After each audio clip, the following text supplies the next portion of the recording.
What if owls took over the night skies completely?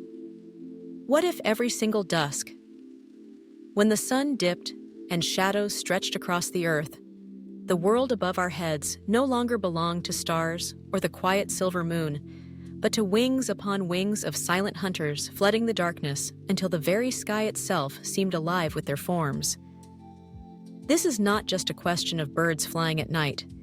This is a thought experiment into dominance of the night, the supremacy of one species over an entire ecological realm, and the consequences that ripple outward into animals, humans' culture, and survival itself. Because owls are not ordinary birds. They are nature's perfected night assassins, creatures built over millions of years, for stealth, precision, and dominance of darkness, and if they truly claim the skies as their empire, the world would shift in ways both fascinating and terrifying. Imagine stepping out of your house at night, and instead of seeing a calm, peaceful firmament, you are greeted with hundreds of glowing eyes hovering above shadows, circling rooftops, wings that move with no sound, talons that grip with unstoppable strength, and a gaze so penetrating that even mammals larger than themselves feel paralyzed. Owls have a biology that is more advanced in certain ways than any human technology. Their facial discs act like satellite dishes, funneling sound directly into their ears, allowing them to hear the faintest rustle of a mouse under a thick layer of snow. Their necks rotate up to 270 degrees, giving them a field of awareness. No soldier, no machine can imitate, and their feathers are structured with microscopic fringes that break turbulence and erase sound, making their flight not just quiet, but ghostly. A jet plane announces itself. A hawk whistles through the air, but an owl is a phantom. It arrives without warning, and by the time you know it is there, you are already its prey. Now picture this secret power scaled up, not just in individuals, but in overwhelming numbers. Instead of scattered hunters tucked into forest trees, every night sky brims with owls of all species: barn owls, screech owls, horned owls, snowy owls, all cooperating or at least simultaneously filling the airspace like a living storm. What happens first? The balance of prey. Animals collapses. Rodents, amphibians, insects. Small birds that normally thrive under cover of darkness would find no refuge. The endless silent patrol would make every scurry, every chirp, a beacon for death. Populations of mice and rats would plummet. Frogs would go quiet at night. Songbirds would vanish. But while at first this may sound like a blessing to farmers who hate rodents, the chain reaction would be brutal. Snakes, foxes, and other small predators who rely on those prey would starve. Then the plants. Those prey once helped spread would lose pollinators, and seed carriers' ecosystems would convulse. But it would not end with animals. Humans would feel it too. Cities are not free from the grasp of owls in this scenario. Skyscrapers would be lined with their perches.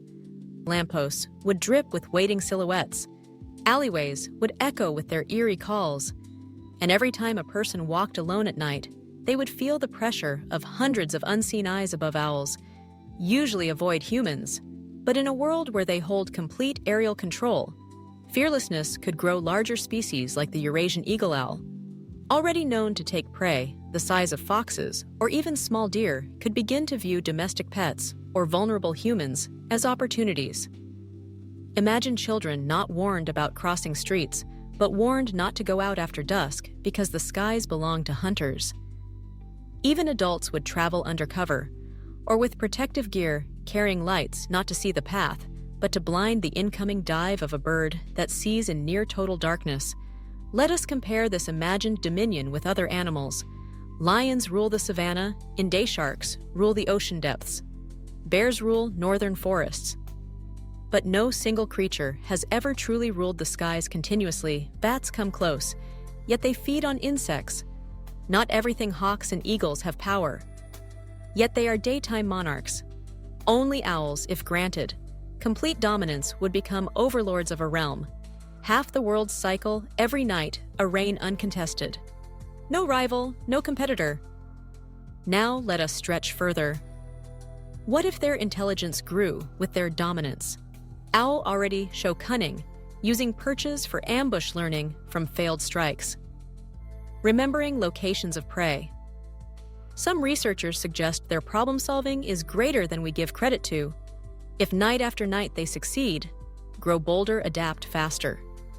The possibility arises of coordinated hunting flocks working like wolf packs, encircling targets, driving prey out of hiding.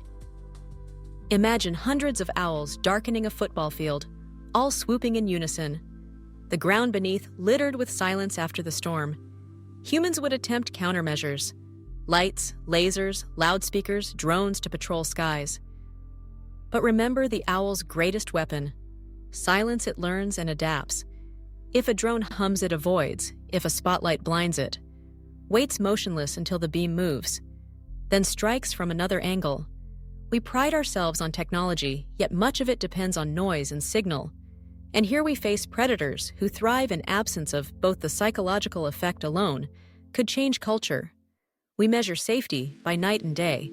Daytime feels alive. Bustling, busy, protected night feels calmer, slower, maybe dangerous, but manageable. Now imagine that flipped. Every evening, terror rises, streets empty. Silence spreads, not because of peace, but because of fear.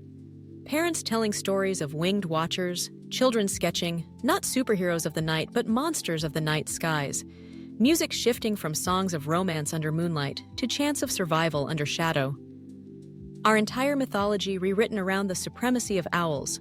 Ancient cultures once saw them as omens of death. Perhaps they were right. Perhaps under their empire, humanity would learn humility. Some might argue that humans could hunt them with guns, poison traps. Yet balance this in thought. There are over 200 species of owls spread across nearly every continent, breeding faster than large mammals, camouflaged better than any soldier can dream of, striking from air at night from directions unpredictable, and replacing losses quickly. Even with force of arms, the cost to society would be enormous. Cities would blaze with artificial lights. Forests would echo with gunfire, ecosystems shredded in a futile attempt to resist a natural order that suddenly rose against us. Imagine curfews reversed, the sun as our ally, the moon as our enemy, entire economies shifting, night work disappearing, tourism, nightlife collapsing, crime perhaps reducing, but replaced by new terrors of owl patrols, prisons, needing no guards at night because escape would mean stepping into their domain.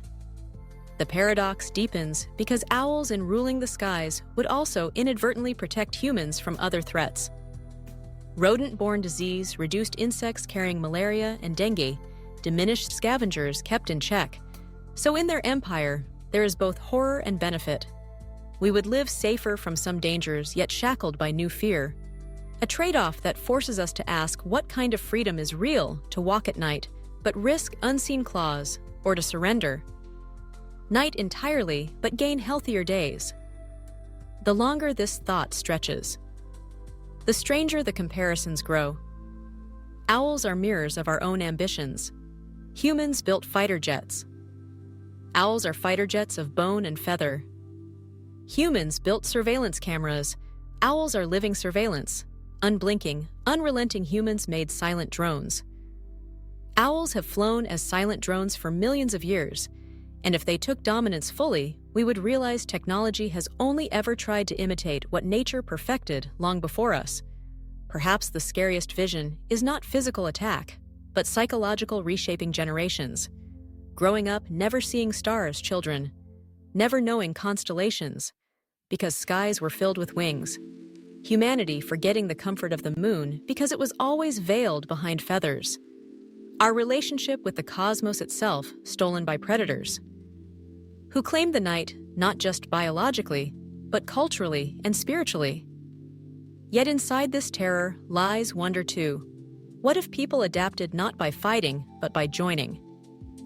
Some might worship owls, create cults honoring them, design architecture to accommodate their rule, stadium lights, replaced with owl sanctuaries, temples shaped like giant facial discs, entire cities humming not with human nightlife, but with whispers of reverence to the winged lords of darkness. A paradox emerges because owls are both real and mythic, grounded in biology, but steeped in symbolism. They are wisdom and death, stealth and mystery. If they took the skies completely, perhaps humanity would be reminded of humility, of not always being top of chain. Perhaps survival would mean learning from them, adopting silence, listening more, seeing with patience, rotating our perspective like their necks turning. Not just our heads, but our worldview. The speculation could stretch into apocalypse or enlightenment. But one truth lingers: owls already own pieces of the night. Small, invisible dominions we hardly notice because they are so quiet. Maybe the only difference between this world and that imagined empire is scale, a multiplication, a tipping point that could come not from fantasy, but from simple ecological imbalance. Remove their competitors, expand their habitat, give them opportunity, and suddenly the sky is not empty but alive. What if one day it happens? Not through sudden revolt, but gradual, unnoticed, until we look up and see not stars but eyes. Then the lingering question would not be how to survive, but whether we had ever truly been rulers of the night at all, or whether we only borrowed it until the rightful masters spread their wings and claimed what was always theirs.